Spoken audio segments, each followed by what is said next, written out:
La perle des Antilles devient le parc à cochons. Étant donné que les dirigeants et les bourgeois oligarques, mêlés aux Libanais terroristes qui vivent en Haïti, ne sont qu'une bande de cochons, ils ont transformé Haïti, jadis perle des Antilles, en un immense parc à cochons. On les voit dans tous les journaux, grognant comme des cochons gras, bavant des mensonges, vomissant leur saleté sur le peuple. Et la communauté internationale, gardienne du troupeau, vient soi-disant aider à structurer le parc, dans leur sens évidemment, parce qu'ils ont besoin de porcs pour leur saucisse sociale, besoin de petits cochons pour nourrir leur peuple, à eux, besoin de cochons pour faire des ragoûts des médiatiques, pour maquiller les gueules des journalistes, les gueules des soi-disant philosophes et étouffer les voix libres. Ils ont besoin de cochons encore pour faire du boudin noir culturel. Ainsi, le parc est officiellement ouvert. Ce sont les bourgeois et les Libanais qui décident de comment le reste du peuple doit vivre sur cette terre. Ils ont décidé que le peuple n'aura ni lit, ni ventilateur, ni voiture, ni four pour cuire son pain. Ils achètent ces choses pour quelques miettes en Chine et les revendent à des prix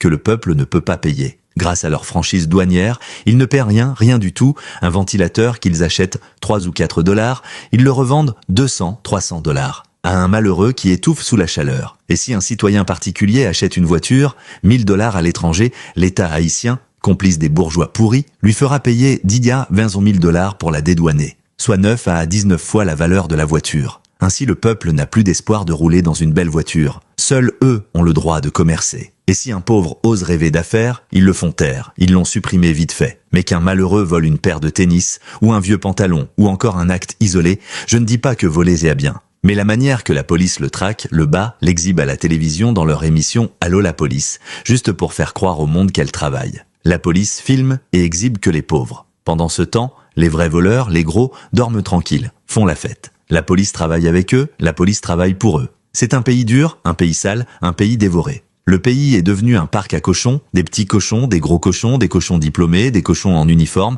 des cochons armés, des cochons universitaires, des cochons journalistes, des cochons du palais, des cochons ministres, des cochons gangs, des cochons artistes, des cochons comédiens, des cochons étrangers. Et même dans la diaspora, il y a des cochons qui soutiennent ces ports du pays. Ils répètent qu'Haïti est pauvre. Non, Haïti n'est pas pauvre. Ce sont les cochons nationaux et les cochons internationaux qui l'appauvrissent, c'est différent. Haïti n'a jamais été pauvre, ne l'est pas, ne le sera jamais. Mais c'est dommage. Sur cette terre riche, ce sont les humains qui sont pauvres, le peuple. Ils marchent sur l'or et mangent de la boue. Ils boivent de l'eau sale, assis sur du pétrole. Ils mangent de la merde sur des diamants. Et pendant ce temps, les cochons, eux, festoient. C'est bien dommage.